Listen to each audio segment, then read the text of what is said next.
Hello. देखिए आपका IPC में 81 पढ़ाया जा रहा था। 81 में आपका कभी का समस्यात्मक प्रश्न भी पूछा जाता है और 81 पढ़ाते समय आपको केस भी बताया गया था। जो लीडिंग केस है वह जरूर याद रखिएगा, आर बनाम डडले एवं स्टीफन, जिसमें जो जज का नाम ये पूछा जाता है वह आपका कोलरिज जज थे और 5 जजों की बेंच ने फैसला दिया और जो कोलरिज ने बातें बताई वहीं आपका कोटेशन कभी का पूछा जाता है।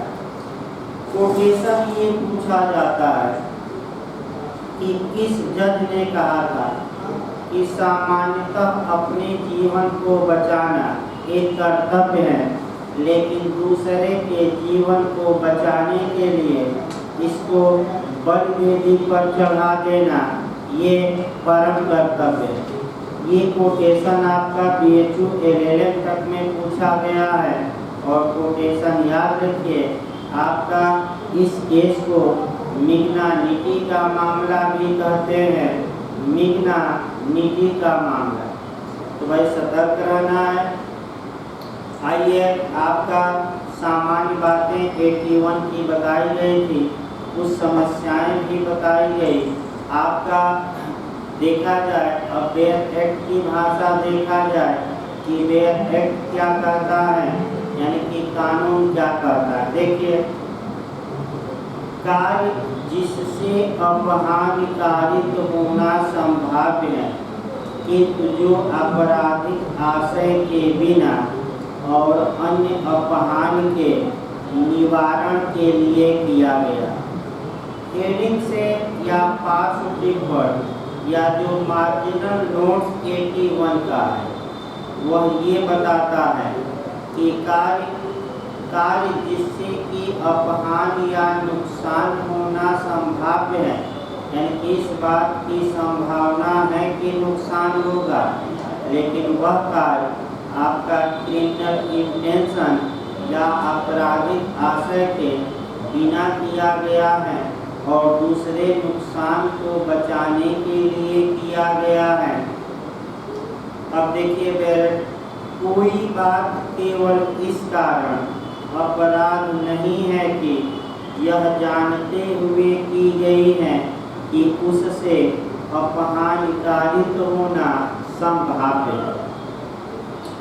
इसका मतलब ये हुआ कि 81 के तहत जो व्यक्ति कार्य कर रहा है उसको इस बात का नॉलेज होता है, इस बात का ज्ञान होता है कि जो मैं कार्य कर रहा हूँ उससे नुकसान होने की संभावना है, लेकिन उसका इरादा उस नुकसान को करने का नहीं होता। यानी कि आपका नॉलेज तो होता है लेकिन इंटेंशन नहीं होता। जबकि धारा 80 में नॉलेज और इंटेंशन दोनों का अभाव होता है, जबकि 81 में नॉलेज होता है लेकिन इंटेंशन नहीं होता। अगला शब्द देखिए, यदि वह अपहानिकारित करने के लिए किसी आपराधिक आशय के बिना, तो अभी हमने बताया कि अपहानिकारित करने का क्रिमिनल इंटेंशन नहीं होता। आपराधिक आशय के बिना और व्यक्ति या संपत्ति को, यानी कि व्यक्ति या संपत्ति को अन्य अपहानि का निवारण या परिवर्तन करने के लिए सद्भावना पूर्वक की गई हो, यानी कि व्यक्ति या संपत्ति को दूसरे नुकसान से बचाने के लिए की गई हो। और जब कार्य किया गया था तो गुड फेथ में किया गया था, बोनाफाइड में, यानी कि सद्भावना पूर्वक किया गया था। इसका मतलब ये हुआ कि जब कोई व्यक्ति इस ज्ञान से कार्य करता है कि हमारे कार्य से अपहानि होना संभाव्य है, लेकिन उस कार्य को करने का उसका आपराधिक आशय नहीं होता, और वह जो कार्य करता है वह किसी व्यक्ति को या संपत्ति को अन्य अपहानि से बचाने के लिए करता है, और आपका और कार्य गुड फेथ में करता है, सद्भावना पूर्वक करता है। तो ऐसी दशा में वह बचाव का हकदार होगा। और आपका एक्सप्रेशन देखा जाए, स्पष्टीकरण ये बताता है कि ऐसे मामलों में यह तथ्य का प्रश्न है कि क्वेश्चन ऑफ फैक्ट होगा कि जिस अपहानि का निवारण या परिवर्तन किया जाना है, क्या वह ऐसी प्रकृति और इतनी आसन्न थी कि वह कार्य जिससे यह जानते हुए कि उससे अपहानि होना संभाव्य है, करने की जोखिम उठाना न्यायानुमत या माफी योग्य था। यानी कि यह प्रश्न क्वेश्चन ऑफ फैक्ट होगा, तथ्य का प्रश्न होगा कि क्या जिस नुकसान को रोकने के लिए अन्य नुकसान को कारित किया गया है, ऐसी दशा में क्या उतना जोखिम उठाना उचित माना जाएगा या सही माना जाएगा, न्यायानुमत है। अगर है तो आवश्यकता निषेधी या अनिवार्यता कहती है कि ऐसे व्यक्ति ने कोई ऑफेंस या अपराध नहीं किया। आइए इसको देखा जाए। दो एलिगेशन दिए गए हैं, एक आपका जलयान का दिया गया है और दूसरा अग्निकांड का दिया गया है। आइए जलयान का पहले उदाहरण देखते हैं, अब अग्निकांड का देखा जाए। वैसे कल मैं शॉर्टकट में ये दोनों एलिगेशन आपको मैं बता चुका हूँ। तो आईपीसी की धारा 81 का दोनों एलिगेशन देखिए। जहाँ तक पहला आपका जलयान का है, यानी कि जो पहला उदाहरण दिया गया है वह उदाहरण आपका जलयान का दिया गया है।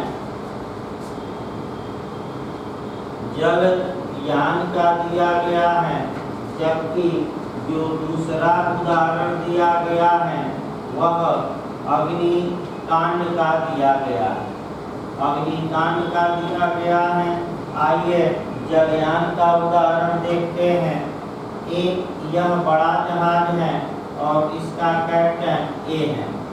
ये बड़ा जहाज समुद्र में जा रहा है, तब तक इसके सामने अचानक दो छोटी छोटी नौकाएं आती हैं।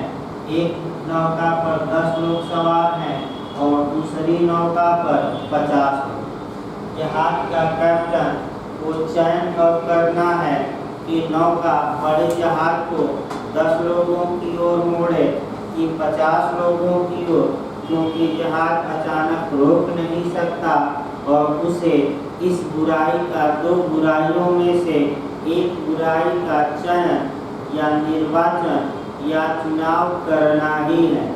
तो जहाज के कैप्टन का इरादा ये नहीं है कि हम अपनी जहाज लड़ाकर नौका डुबो दे, लोग मर जाएं, लेकिन नॉलेज है कि अगर हमारी जहाज इन छोटी नौकाओं से टकराएगी तो कुछ न कुछ लोग मर सकते हैं।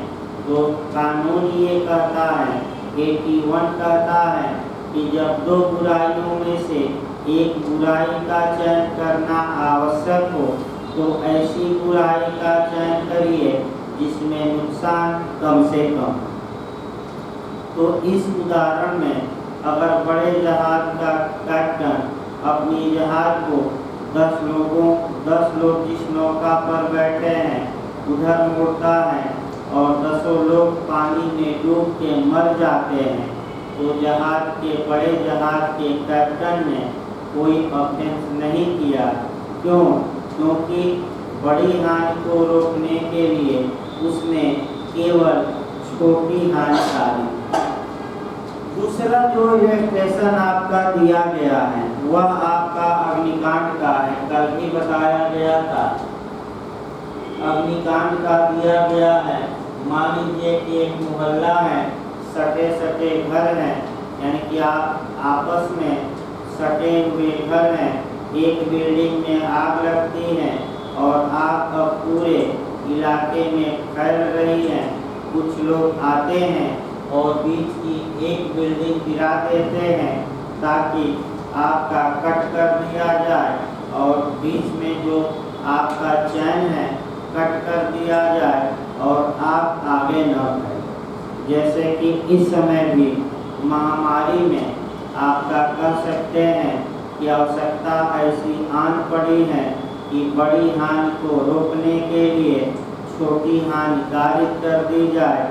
और कई हाई कोर्टों ने भी कहा कि पहले आप ऑक्सीजन, दवाई, अस्पताल उपलब्ध करिए, लोग जिंदा रहेंगे तभी तो चुनाव लड़ेंगे और आपका और कार्य करेंगे। जब लोग जिंदा ही नहीं रहेंगे तो चुनाव किस बात की। और मद्रास हाई कोर्ट ने तो सख्त टिप्पणी निर्वाचन आयोग पर ही कर दी और कहा कि निर्वाचन आयोग पर तो लोगों के मर्डर का केस चलना चाहिए। कोविड के नियमों की धज्जियां उड़ा कर रख दिया निर्वाचन आयोग और आपका रैलियां करा रहा है, इजाजत दे दिया और कोई कोविड के नियमों का पालन नहीं। तो यानी कि इसका मतलब ये हुआ कि एक घर बीच में इसलिए जलाया गया कि पूरा मोहल्ला जलने से बच जाए। तो वर्तमान समय में मोहल्ले या गली सील की जा रही है आपका महामारी के कारण, इसीलिए की जा रही है कि जिस घर में कोरोना का मरीज पाया जाए उसको समाज से काट दिया जाए एरिया को, ताकि ये बीमारी अन्य जगहों पर न फैले। और यही एक तरीका भी है क्योंकि कोई सटीक इलाज नहीं। और आप देख ही रहे हैं भारत में अस्पतालों की क्या हालात हैं और अस्पताल में भर्ती जो लोग हो रहे हैं उनकी और बुरी दुर्दशा हो रही है। आपका जिस प्रकार कुत्तों को बाहर से ही ब्रेड फेंका जाता है, दूर से कुत्ता खाता है, उसी प्रकार मरीजों के साथ व्यवहार किया जा रहा है और दूर से ही डॉक्टर, वो भी जूनियर डॉक्टर, दवा फेंक कर चले आ रहे हैं। यानी कि इसका मतलब ये हुआ कि अगर दो बुराइयों में से एक का चयन करना हो तो ऐसी बुराई का चयन करिए जिससे कि नुकसान कम से कम हो। आइए देखा जाए आपका केस, आपका मैक्सिम आपका देखा जाए। इस सेक्शन में एक मैक्सिम भी है आपका, और क्यों निसेसिटास नॉन हैबिट लीगम, क्यों निसेसिटास नॉन हैबिट लीगम। इसका मतलब ये हुआ कि आवश्यकता विधि को नहीं मानती या आवश्यकता विधि को वशीभूत कर लेती है, अपने बस में कर लेती है। इसका मतलब ये हुआ कि आवश्यकतावश या नेसेसिटीवश जो कार्य किया जाता है वह कानून के शब्दों को तो ब्रीच करता है, भंग करता है, लेकिन जो कानून की भावना है या फीलिंग है या कानून की भावना है उसको ब्रीच नहीं करता। अतः ऐसी दशा में बचाव दिया जाता है अभियुक्त को। यानी कि कुल मिलाकर कानून के शब्द तो भंग होते हैं, लेकिन आपका कह सकते हैं कि कानून का जो आशय है वो भंग नहीं होता। यानी कि आवश्यकता आपका विधि को आगे बढ़ने से रोक देती है और ये बता देती है कि हम कानून को अपने बस में कर लेंगे, क्योंकि दो बुराई में से हमने उस बुराई का चयन किया है, आवश्यकतावश किया है, जिसमें नुकसान कम से कम। जैसे कि लॉकडाउन में भी आ सकते हैं कि अगर लोगों को कर्फ्यू लगा के घरों में रहने के लिए आबद्ध कर दिया जाए, तो ऐसी दशा में जो चैन है कोरोना वायरस फैलने की वो रुक जाएगी और नुकसान कम होगा। तो आपका बड़ी हानि को रोकने के लिए पूरे समाज में वायरस न फैल जाए, इसको रोकने के लिए अगर 10-15 दिन लॉकडाउन लगा भी दिया गया तो ये छोटी हानि मानी जाएगी, क्योंकि बड़ी हानि को रोकने के लिए कानून इजाज़त देता है कि आप छोटी हानि कर सकते हैं। आइए अगला केस देखा जाए। एक दो और बचा है। माउस का वार। आपका माउस का वार देखा जाए। माउस का वार देखिए, जहाँ तक माउस के वार की बात है, ये आपका माउस का वार 1608 ईस्वी का है। यानी कि जो ये माउस का वाद है, ये माउस का वाद आपका 1608 ईस्वी का है, आज का नहीं। यानी कि लगभग 450 साल पुराना है। देखिए इस केस में क्या हुआ। एक नदी में नाव जा रही थी। नाविक ने ये देखा कि भाई नाव का भार ज़्यादा हो गया है और इस बात की संभावना है कि हो सकता है कि नाव नदी में डूब जाए। अतः नाविक ने यात्रियों की सहमति के बिना उनका जो सामान या लगेज था वह नदी में फेंक दिया, और जिसके कारण नाव का भार हल्का हो गया और सभी लोग सुरक्षित किनारे पर पहुंच गए। तत्पश्चात यात्रियों ने नाविक पर मुकदमा किया कि हमारा इसमें सामान फेंक दिया। यानी कि कहावत भी कही जाती है कि जब मझधार में नैया थी तो राम, गाड और अल्लाह याद आ रहे थे, और जब नैया पार हो गई तो लोग कहते हैं कौन राम, कौन अल्लाह, कौन गाड। तो सेम उदाहरण यहाँ भी है। जब मझधार बीच में नाव थी नदी में, तो नाविक ने फेंक दिया सामान, तो सभी लोग मना रहे थे कि किसी तरह नाव किनारे चली जाए, और जब किनारे चली गई तो सभी लोग गुस्सा हो गए कि तुमने हमारा सामान ही फेंक दिया। ऐसी दशा में न्यायालय ने 81 का बचाव नाविक को दिया और कहा कि नाविक ने तो बड़ी हानि को रोकने के लिए केवल छोटी हानि कार्य की, यानी कि नाविक ने सामान ही फेंका। अगर सामान नहीं फेंकता तो नाव में सवार लोग भी डूब के मर जाते। तो इसमें नाविक को बचाव दिया गया। आइए देखा जाए आपका, मैंने 2 केस और देखा जाए आपका। धनिया दादी का केस है। अगला केस आपका धनिया दादी। धनिया दादी, धनिया दादी का केस है। ये केस आपका जो है 1868 का है। 1868 यानी कि 1868 का केस है। देखिए इसमें क्या हुआ।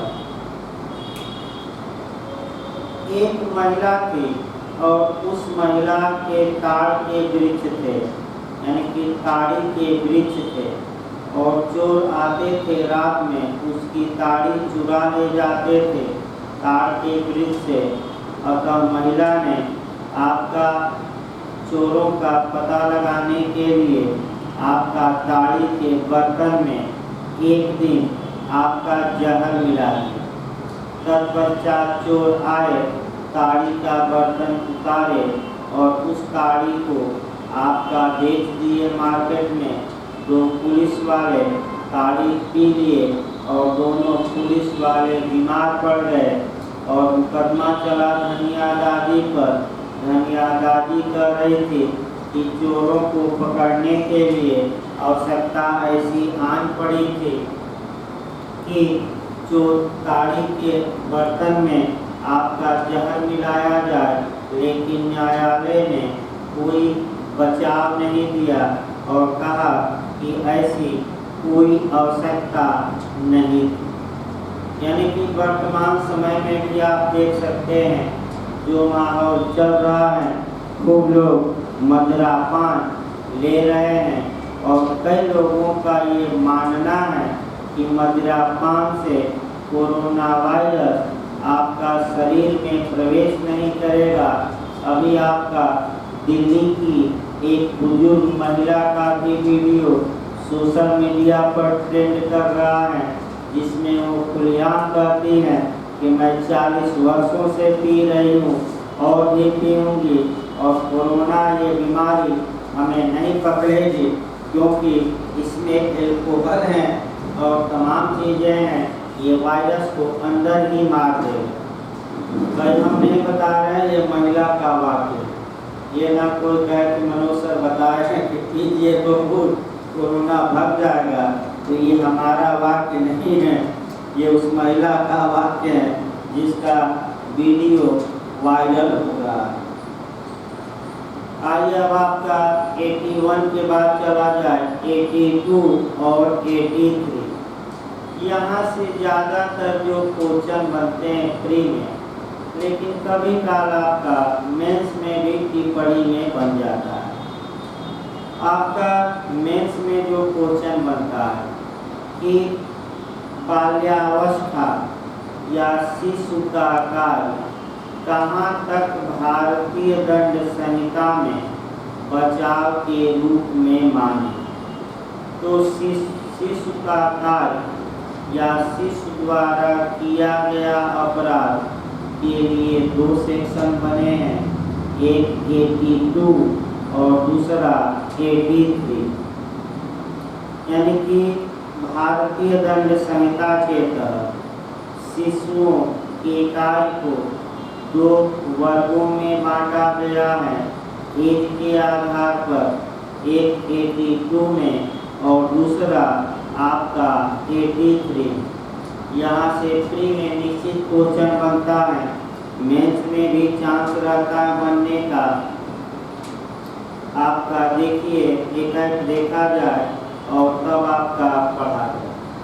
देखिए बाल्यावस्था में जो कुछ भी शिशु द्वारा किया जाता है, कानून ऐसे शिशु को दंडित नहीं करता उस अपराध के लिए।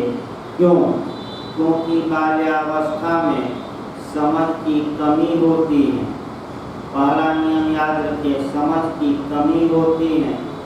और दूसरा नियम याद रखना है कि कौन सा कार्य उचित है और कौन सा कार्य अनुचित है, इस बात को समझने में वह बालक असमर्थ होता है। और तीसरी बात, बालक में परिपक्वता का अभाव होता है, यानी कि बालक की बुद्धि परिपक्व नहीं हुई रहती। और चौथी बात, बालक को कोई भी व्यक्ति आसानी से भरमाकर आसानी से उससे गलत कार्य करा सकता है, उसका ब्रेन वॉश करके। अतः ऐसी दशा में बालकों को कानून बचाव देता, लेकिन सभी बालकों को नहीं देता। बालकों को कानून बचाव तो देता है, तो बालकों या शिशुओं के कार्य को आईपीसी के तहत 2 वर्गों में बांटा गया है। वह दोनों वर्ग देखिए, एक वर्ग है आपका 82 और दूसरा वर्ग है आपका 83। जहाँ तक 82 की बात है, 82 में आपका जो शिशु की एज है वह 7 वर्ष से कम की होनी चाहिए, जबकि 83 में शिशु की एज 7 वर्ष से अधिक है, 7 वर्ष से अधिक है, किंतु 12 वर्ष से कम की होती है, 12 वर्ष से कम की होती है। फिर आपका 82 के बाद जो शिशु आता है उसे डोली इनकम टैक्स, उसे डोली इनकम टैक्स कहा जाता है। यानी कि आपका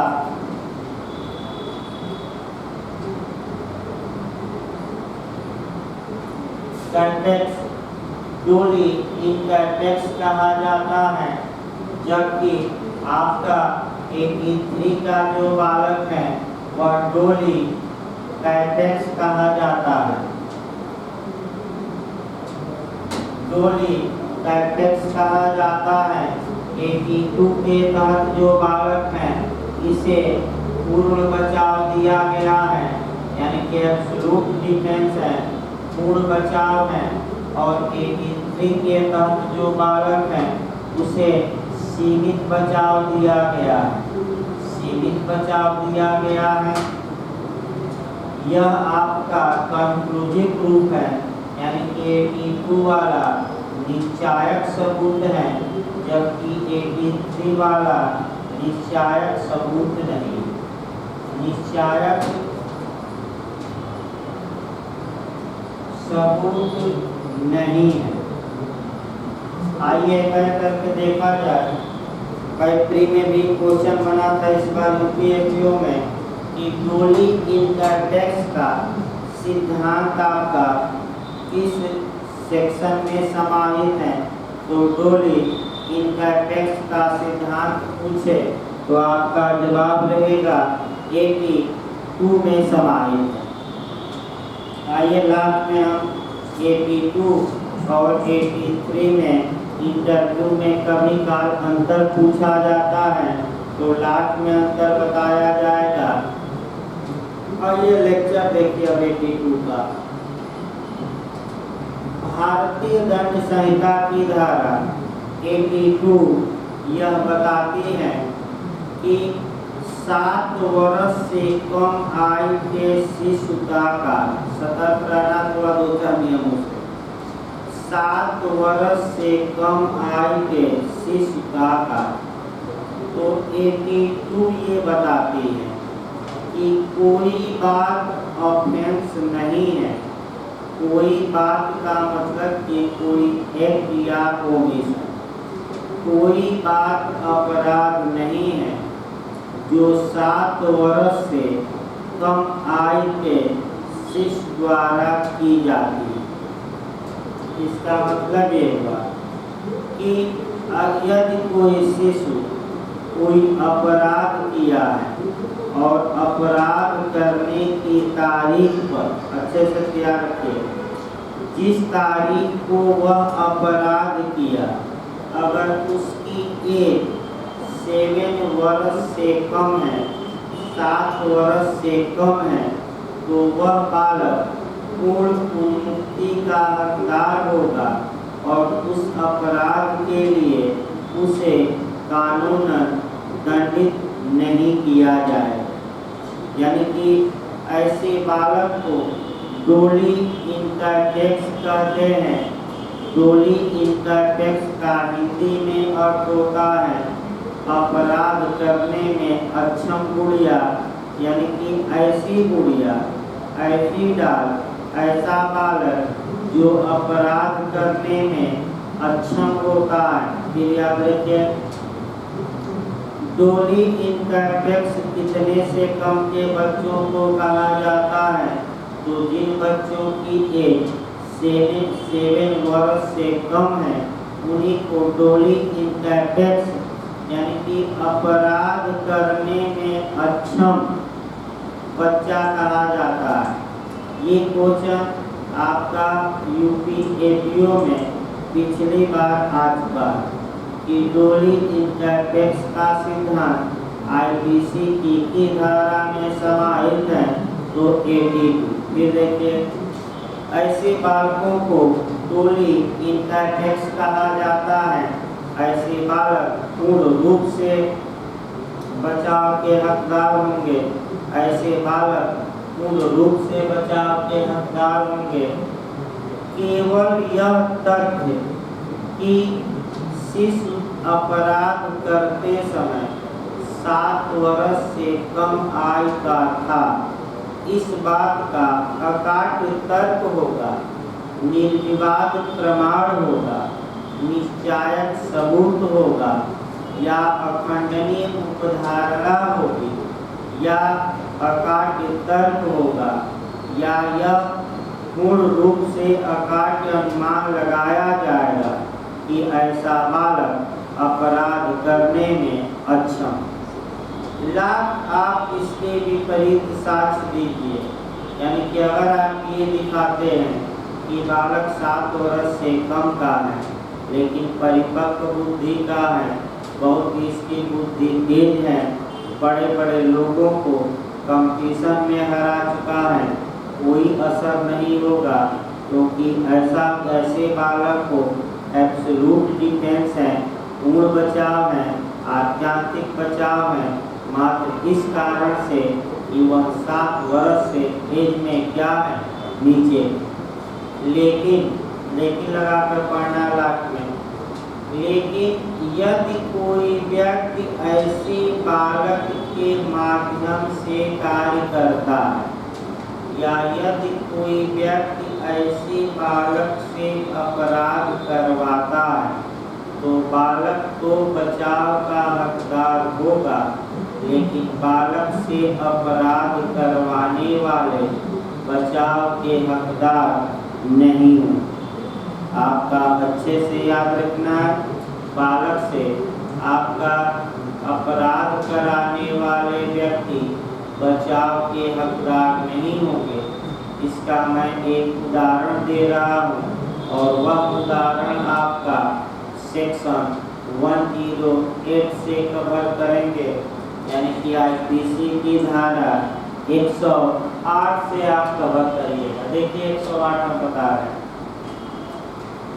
एक व्यक्ति है, एक 6 वर्षीय बालक को एक गिलास में पानी भरकर उसमें जहर मिलाकर देता है कि वह बालक इस गिलास के पानी को बी को दे दे। बालक जाता है, बी को गिलास का पानी दे देता है, तो और बी पी लेता है, मर जाता है।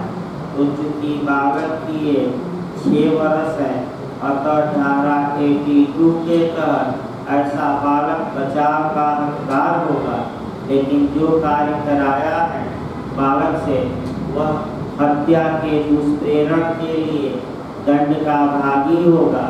और अगर जिस समय बालक वह गिलास दे रहा था और उस समय दुष्प्रेरक घटना स्थल पर उपस्थित है, तो ऐसी दशा में दुष्प्रेरक सीधे सेक्शन 114 के तहत हत्या के लिए दायी होगा, क्योंकि उसका अब ज्वाइंट लायबिलिटी आएगी, संयुक्त दायित्व उत्पन्न होगा। इस प्रकार आपका 7 वर्ष से कम का बालक बताया गया। अब 83 देखा जाए।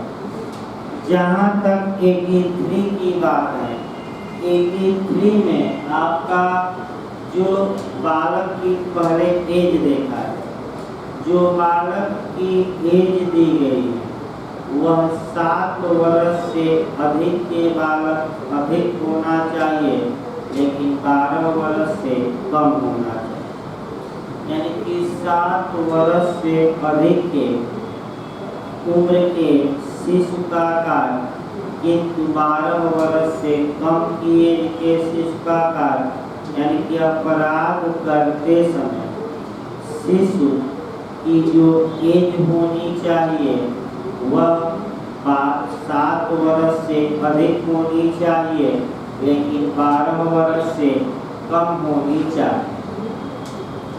अब एक क्वेश्चन यहाँ ये बना कि भाई 82 में इंटरव्यू में भी बना क्वेश्चन, प्री में भी, 82 में जो लिखा गया है वह ये लिखा गया है कि 7 वर्ष से कम का बालक, और 83 में लिखा गया है कि 7 वर्ष से अधिक का बालक। तो ये जो 7 वर्ष का बालक होगा ये कहाँ जाएगा, यानी कि आपका न 3 में न 13 में, यानी कि कहावत भी कही जाती है गोदी का कुत्ता न घर का न घाट का। तो ये कहीं तो कहीं भाई भोजन पाएगा, ये तो है नहीं कि भोजन ही नहीं पाएगा। यानी कि इसका मतलब ये हुआ कि अगर एक 7 वर्ष का बच्चा हो जिस दिन वह अपराध किया चाइल्ड, तो क्या उसे आपका 82 में मानना चाहिए कि 83 में, अर्थात क्या उसे पूर्ण बचाव मिलेगा कि सीमित बचाव मिलेगा। तो पहला नियम इसको निकाल कर बताया जाए। कुछ पहला नियम ये निकला कि ये लीगल फ्लॉपी मतलब विधिक गलती, विधिक गलती करते हैं। यानी कि जब लॉर्ड मैकाले आईपीसी का निर्माण कर रहा था तो ये एक्यूरेट 7 वर्ष के बच्चे के बारे में कहीं कोई प्रावधान ही नहीं किया, अतः ये माना जाएगा कि ये लीगल फ्लॉपी हो। और क्रिमिनल मामलों का ये इंटरप्रिटेशन का सिद्धांत है कि जहाँ भी लीगल फ्लॉपी हो, अर्थात जहाँ भी आपका कह सकते हैं कि लीगल फ्लॉपी हो या विधिक गलती हो, उस गलती का लाभ सदैव अभियुक्त पाता है, अतः लाभ बच्चा पाएगा और उस बच्चे को 82 के तहत माना जाएगा और ऐसा बच्चा पूर्ण बचाव का हकदार है। पहला तर्क हमने दिया।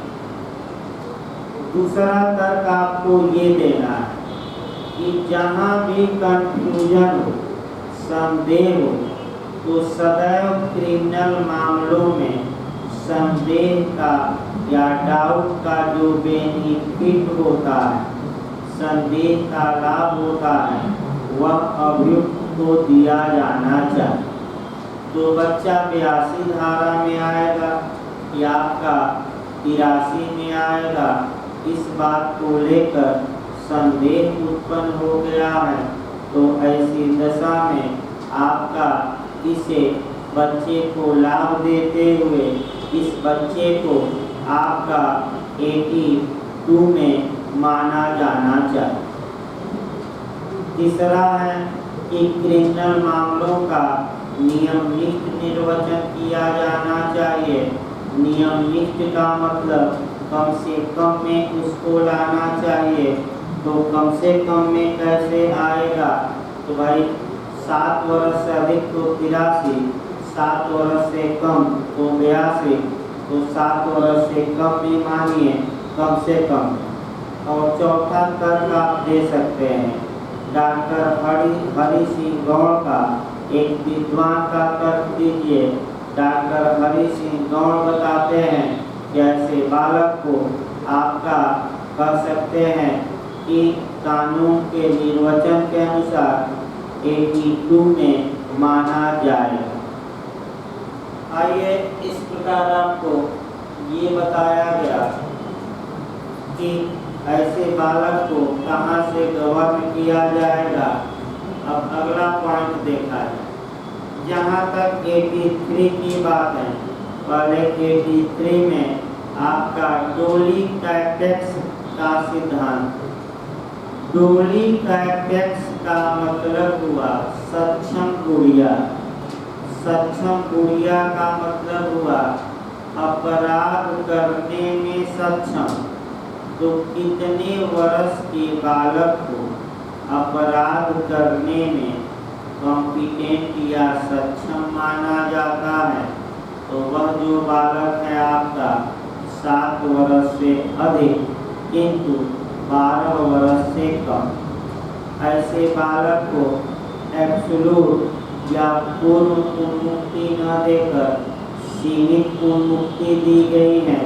बालक के हाव भाव, चाल चलन, रहन सहन पर ये निर्भर करेगा। अगर बालक परिपक्व हो गया है, अपनी बातों को समझता है, तो उसे सुधारात्मक दंड दिया जाएगा। नहीं समझता तो उसे भी छूट दी जाएगी।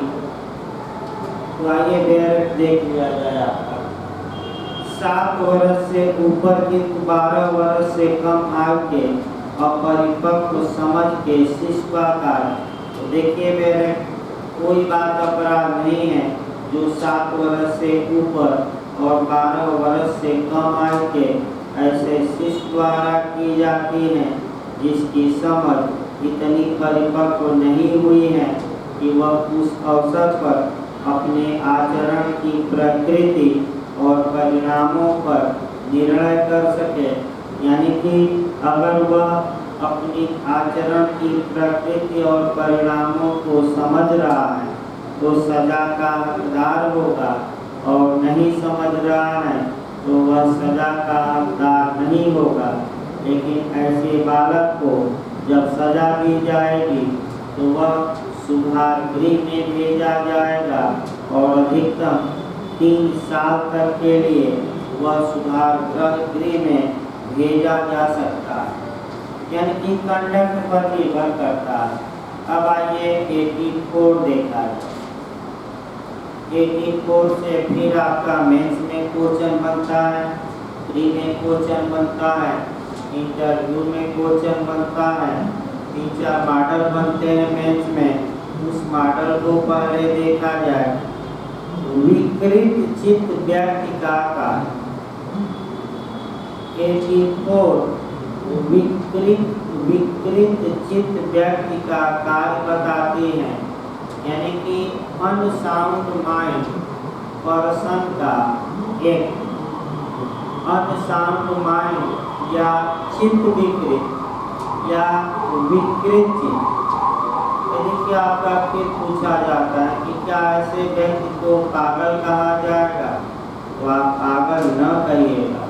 ये इंटरव्यू में पूछा गया है। पागल न करके अनसाउंड माइंड या विकृत चित्त कहिएगा, क्योंकि पागल और विकृत चित्त में अंतर है। आइए देखा जाए, पहले क्वेश्चन का मॉडल बना लिया जाए। कैसे कैसे क्वेश्चन बने हैं, तब एक मॉडल पर चला।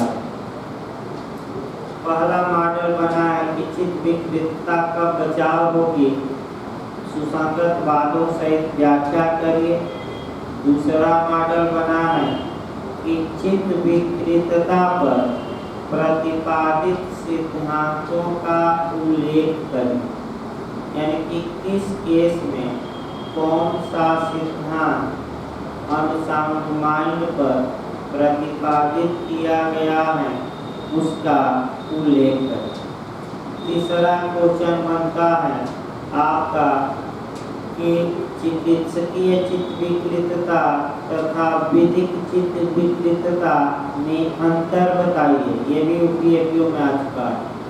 चिकित्सकीय चित्त विकृतता और विधिक चित्त विकृतता में अंतर बताइए। फिर अगला क्वेश्चन बना है समस्या दे। 3 समस्या बनी है और वह कम से कम बता दिया जाए, जो इस समय वर्तमान समय में काफी पूछा जा रहा है।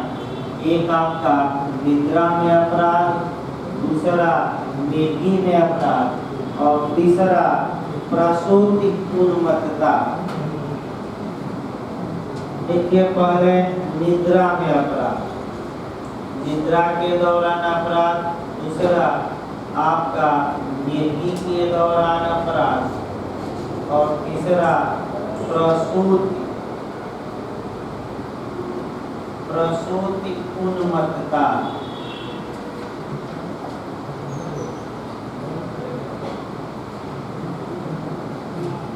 यानी कि डिलीवरी के समय आपका कह सकते हैं प्रसूति उन्मत्तता। यहाँ से आपका मेंस में यूपी में क्वेश्चन आ चुका है भाई। देखिए आपका, यदि कोई व्यक्ति निद्रा में अपराध करता है तो 84 उसे डिफेंस दे, क्योंकि 84 में पागल शब्द का यूज न करके अनसाउंड माइंड का यूज किया गया है। अनसाउंड माइंड का मतलब हुआ कि वह जब कार्य कर रहा है किसी बीमारी के कारण या अन्य कारण से, उस समय उसका मस्तिष्क ये सोचने समझने की क्षमता नहीं रखता कि वह गलत कर रहा है कि सही कर रहा है। देखिए यह एक रोग है और कई लोगों में ये रोग होता है कि वह निद्रा में उनको चलने की बीमारी रहती है। और कई फिल्में और धारावाहिक भी बने हैं कि निद्रा में एक औरत जाती है, बाहर खड़े व्यक्ति को मार देती है, फिर आकर सो जाती है। सुबह पता लगता है कि मर गया वह व्यक्ति। तब पता लगता है कि स्त्री ने मारा और स्त्री कहती है कि मैं तो सो रही थी। ऐसी दशा में स्त्री पूर्ण रूप से बचाव की हकदार है। तो इसको कल आपका डिटेल में को चला जाए। आपका तीनों में ये आपका समस्यात्मक क्वेश्चन बना है, निद्रा में, मिर्गी में और प्रसूत उन्मत्तता में। तो अगले लेक्चर में हम तीनों को थोड़ा डिटेल में कवर करेंगे। 84 पर पूरा चांस रहता है, 4 मॉडल हमने बताया और समय भी लगता है 84 में।